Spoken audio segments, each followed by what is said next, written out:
தமிழகத்தில் நடக்க போகும் மிகப்பெரிய மாற்றம். காத்திருந்த திமுகவிற்கு அதிர்ச்சி மேல் அதிர்ச்சி. இனிதான் இருக்கு கச்சேரி. பெரும் எதிர்பார்ப்புக்கு மத்தியில் தேர்தல் ஆணையம் சட்டமன்ற தேர்தலுக்கான தேதியை அறிவித்தது. கடந்த திமுக ஆட்சியில் என்னதான் மக்களிடம் மத்திய அரசுக்கு எதிரான பொய் பிரச்சாரத்தை கையில் எடுத்திருந்தாலும் எல்லாம் ஒரே நேரத்தில் தலைகீழாக மாறியுள்ளதாக கூறப்படுகிறது.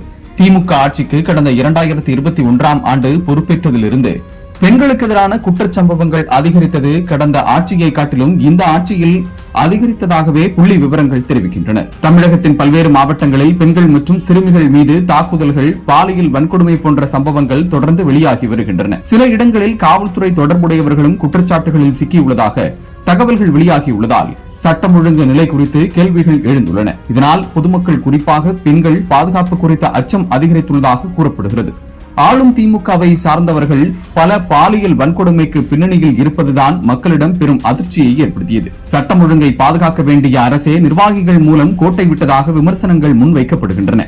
அண்ணா பல்கலைக்கழக மாணவி பாலியல் வன்கொடுமை தொடங்கி கிருஷ்ணகிரி மாவட்டத்தில் 2 வயது குழந்தைக்கு பாலியல் வன்கொடுமை என பின்னணியில் திமுகவை சார்ந்தவர்களே இருக்கின்றனர். மேலும் சமீபத்தில் இளைஞரணி நிர்வாகியான ராஜீவ்காந்தி சமூக பக்கத்தில் பெண்களிடம் தவறான மெசேஜ் செய்த செய்தி வெளியானதை அடுத்து அவரது பொறுப்பு மட்டுமே குறைக்கப்பட்டதை தவிர சரியான நடவடிக்கை மேற்கொள்ளப்படவில்லை. இப்படி பல சம்பவங்களை கூறலாம். இந்த சம்பவத்தை எல்லாம் மையப்படுத்தி என்டிஏ கூட்டணி கட்சி சார்பாக பெண்கள் ஆர்ப்பாட்டத்தை மேற்கொண்டனர். ஆனால் திமுக அரசு சரியான நடவடிக்கை கடைசி மாதத்தில் கூட எடுக்கவில்லை. மாறாக விளம்பரம் செய்வது மட்டுமே கவனம் செலுத்தியது. பெண்கள் தொடர்பான சில தேர்தல் வாக்குறுதிகள் முழுமையாக நிறைவேற்றப்படவில்லை என்ற குற்றச்சாட்டுகளும் அரசியல் சூழலை சூடுபிடிக்க செய்துள்ளன. இப்படித்தான் கடந்த 5 வருட காலமாக அரசியல் செய்ததாக கூறப்படுகிறது. ஆனால் மத்திய அரசு திமுகவினர் விமர்சித்து வந்தனர். ஆனால் மத்திய அரசு உஜ்வாலா திட்டம், பிரதமரின் மக்கள் வங்கி திட்டம், முத்ரா திட்டம், கர்ப்பிணி பெண்களுக்கான நலத்திட்டம், லவமகள் திட்டம் என பெண்களுக்கு என்ற பல திட்டத்தை அறிமுகப்படுத்தி பெண்களிடம் பாஜக கவனத்தை பெற்றுள்ளது. இதனால் வரும் தேர்தலில் யாருக்கு வாய்ப்பு கொடுக்க வேண்டும் என மகளிர்கள் முக்கிய முடிவை எடுத்துள்ளதாக கூறப்படுகிறது.